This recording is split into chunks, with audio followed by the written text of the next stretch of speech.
Renungan Pagi bersama Allah di Waktu Fajar oleh Ellen G. White, 24 Juni 2022. Mari kita berdoa. Bapa kami yang di sorga, Allah pencipta langit dan bumi, laut dan segala isinya, Allah yang maha besar, maha kuasa, satu-satunya Allah yang benar, yang kami sembah selalu melalui anak-Mu yang tunggal, Yesus Kristus. Terpujilah Yesus, anak Allah yang maha tinggi, yang adalah satu-satunya jalan dan kebenaran dan hidup bagi kami.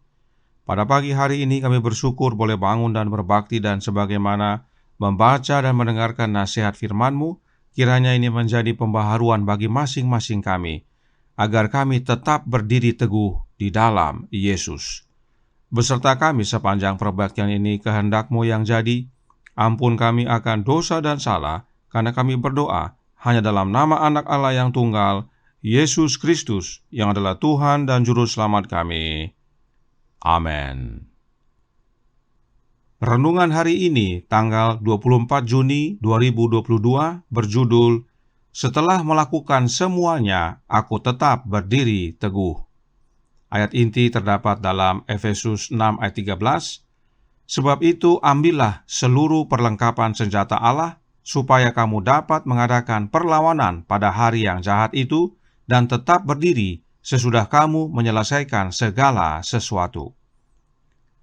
Mereka yang berdiri untuk membela kehormatan Allah dan memelihara kemurnian kebenaran dengan harga berapapun akan memiliki banyak pencobaan, seperti yang dilakukan Juru Selamat kita di padang gurun. Sementara mereka yang memiliki temperamen mudah menyerah, yang tidak berani mengutuk kesalahan, tetapi tetap diam ketika pengaruhnya dibutuhkan untuk membela hak dan melawan tekanan apapun, dapat menghindari banyak sakit hati dan menghindari banyak kebingungan. Mereka juga akan kehilangan pahala yang sangat kaya jika bukan jiwa mereka sendiri. Mereka yang selaras dengan Tuhan dan yang melalui iman kepadanya menerima kekuatan untuk melawan kesalahan dan membela yang benar, akan selalu mengalami konflik yang parah dan seringkali harus berdiri sendiri. Tetapi kemenangan yang berharga akan menjadi milik mereka, sementara mereka menjadikan Tuhan sebagai sandaran mereka. Kasih karunia-Nya akan menjadi kekuatan mereka. Kepekaan moral mereka akan tajam dan jelas, dan kekuatan moral mereka akan mampu menahan pengaruh yang salah. Integritas mereka, seperti yang dimiliki Musa, akan menjadi karakter yang paling murni. Dikutip dari Testimonies Jilid 3 halaman 302 dan 303. Kebodohan harus dihilangkan. Kita harus bangkit dari kelesuan yang akan membuktikan kehancuran kita, kecuali kita menolaknya. Setan memiliki pengaruh yang kuat untuk mengendalikan pikiran. Tidak ada yang namanya posisi netral sekarang. Kita semua pasti ada yang benar atau pasti ada yang salah. Ada banyak orang yang mengaku percaya kebenaran yang buta terhadap bahaya mereka sendiri. Mereka menghargai kejahatan dalam hati mereka dan mempraktekannya dalam hidup mereka. Teman-teman mereka tidak dapat membaca isi hati mereka dan sering berpikir bahwa hal itu tidak apa-apa. Dikutip dari Testimonies Jilid 3 halaman 328 dan 329. Terima kasih dan Tuhan Yesus memberkati. Selamat pagi saudaraku dalam Tuhan. Renungan hari ini secara konteks berbicara tentang Musa dan Harun, khususnya pada peristiwa di Gunung Sinai, saat Musa hendak menerima 10 hukum dari Allah. Tentang Harun dikatakan dalam Testimonies for the Church volume 3 halaman 293 paragraf 3, berbunyi, Harun adalah seorang pria dengan watak ramah yang dipilih Allah untuk berdiri bersama Musa dan berbicara untuknya. Singkatnya, menjadi corong bagi Musa. Allah boleh saja telah memilih Harun sebagai pemimpin, tetapi Dia yang mengenal hati, yang memahami karakter, tahu bahwa Harun mudah menyerah dan tidak memiliki keberanian moral untuk membela hak dalam semua keadaan, terlepas dari konsekuensinya. Keinginan Harun untuk mendapatkan itikat baik dari orang-orang terkadang membuatnya melakukan kesalahan besar. Dia terlalu sering menuruti permintaan mereka dan dengan melakukan itu dia tidak menghormati Allah. Inilah Harun, seorang yang suka berkompromi untuk mendapatkan sikap baik dari orang banyak. Harun cenderung lebih berusaha menyenangkan manusia daripada Allah. Itulah yang terjadi di lembah Gunung Sinai. Kemudian dalam Para Nabi dan Bapa, buku kedua halaman 375 paragraf 1 menyatakan, bangsa Israel di dalam penyembahan mereka kepada patung anak lembu itu mengaku sedang berbakti kepada Allah. Dengan demikian, Harun pada waktu mengumumkan perbaktian kepada berhala itu menyatakan, besok hari raya bagi Tuhan. Mereka bermaksud untuk menyembah Allah sebagaimana bangsa Mesir menyembah Osiris dengan memakai lambang sebuah patung. Tetapi Allah tidak dapat menerima pelayanan seperti ini. Sekalipun itu diadakan atas namanya Dewa Matahari dan bukan Tuhan yang menjadi tujuan yang sebenarnya dari perbaktian mereka itu. Keluaran 32 ayat 4 berkata, diterimanya itu dari tangan mereka, dibentuknya dengan pahat dan dibuatnyalah daripadanya anak lembu tuangan. Kemudian berkatalah mereka, hai Israel, inilah Allahmu yang telah menuntun engkau keluar dari tanah Mesir. Inilah Harun. Umat Israel mengira Musa sudah mati, lalu meminta Harun membuat bagi mereka ilah untuk pimpin mereka, dan Harun meladeni permintaan sesat tersebut. Lalu mereka membuat patung anak lembu emas, lalu menyembahnya, tetapi mengaku bahwa itu adalah penyembahan kepada Tuhan. Perhatikan dalam bahasa Inggris, Nyonya White secara khusus menggunakan kata Jehovah. Jadi, bangsa Israel menyembah patung anak lembu emas layaknya menyembah Jehovah. Israel menyamakan anak lembu emas dengan Jehovah. Siapakah Jehovah? Ingat kembali kutipan berikut ini dalam The Review and Herald, Maret 3 tahun 1874, paragraf 20, yang menyatakan, ia melihat kilatan-kilat dari langit yang tak berawan dan mendengar kata-kata menakutkan dari Jehovah. Inilah anakku yang kukasihi, kepadanyalah aku berkenan. Jelas sekali bahwa Jehovah ini adalah Allah Bapa.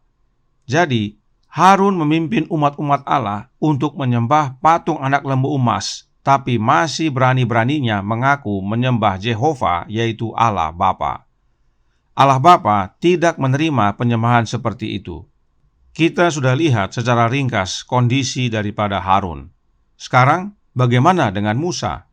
Kita baca Spiritual Gifts volume 1 halaman 42 paragraf 2. Dikatakan, ketika Musa turun dari gunung dengan 2 loh batu dan melihat Israel menyembah anak lembu emas, kemarahannya sangat membara, dan dia melemparkan loh-loh batu itu dan memecahkannya. Saya melihat bahwa Musa tidak berbuat dosa dalam hal ini. Dia murka karena Allah, cemburu untuk kemuliaannya. Inilah Musa. Dia tidak berkompromi dengan kemurtadan. Amarahnya membara melihat kemurtadan bangsanya. Namun dia murka bukan karena dirinya, tetapi karena Allah. Sebab Allah berkata dalam Yesaya 42 ayat 8, berbunyi, aku ini Tuhan, itulah namaku. Aku tidak akan memberikan kemuliaanku kepada yang lain atau kemasyuranku kepada patung. Tuhan dalam huruf besar adalah Jehovah. Dan dengan jelas Roh Nubuat menyatakan bahwa Jehovah adalah Allah Bapa. Dan berdasarkan ayat ini, Allah Bapa tidak akan memberikan kemuliaannya kepada yang lain, apalagi kepada patung. Oleh karenanya terjadilah yang berikut ini. Keluaran 32 ayat 25 sampai 28.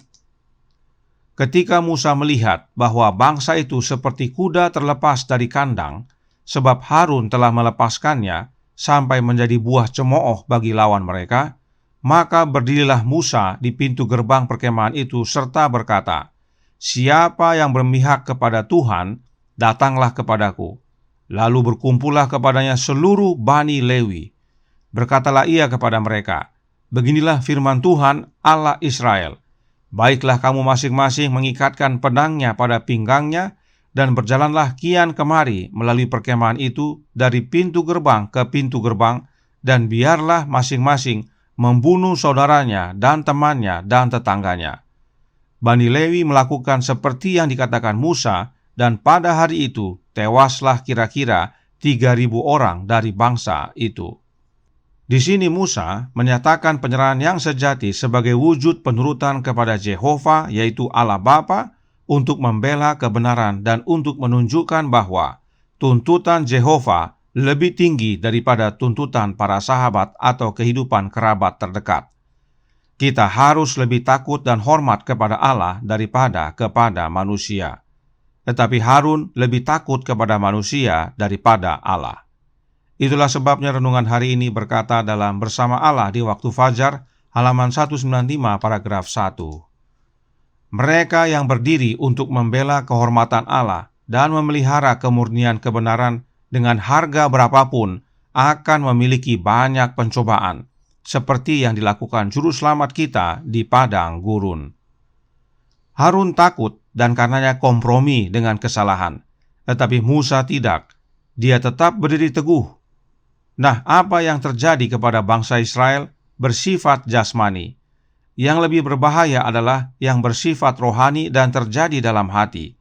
Renungan hari ini melanjutkan dalam Bersama Allah di Waktu Fajar, halaman 195 paragraf 2. Ada banyak orang yang mengaku percaya kebenaran yang buta terhadap bahaya mereka sendiri.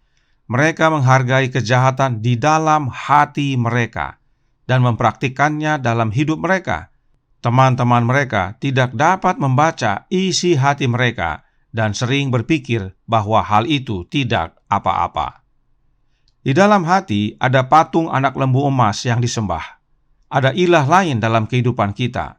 Adakah kita seperti Harun, mudah berkompromi karena takut dan akhirnya menyerah kepada kesesatan? Atau kita seperti Musa yang tetap berdiri teguh apapun yang terjadi? Oleh karena itu, Roh Nubuat menasihatkan dalam suratnya nomor 10 tahun 1896 paragraf 7 menjelaskan, tugas kita adalah mengatakan kebenaran dengan jelas, hidup dalam kebenaran, menjaga kebenaran, dan biarkan kenyamanan untuk mengikuti. Roh Kudus berdiam dalam hati sebagai roh kebenaran, dan melalui kebenaran berdiam dalam hati sebagai penghibur. Aku tidak akan meninggalkanmu tanpa penghibur.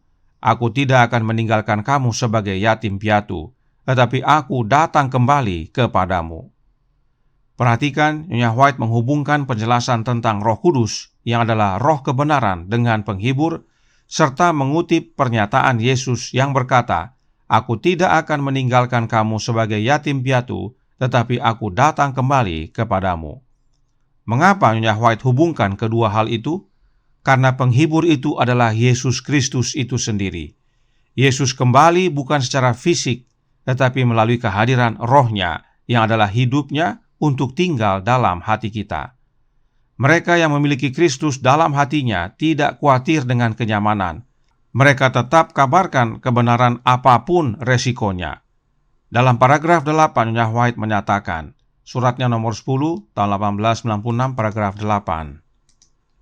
Tuhan Yesus Kristus muncul sebagai lawan dari semua kesalahan, karena Kristus adalah kebenaran.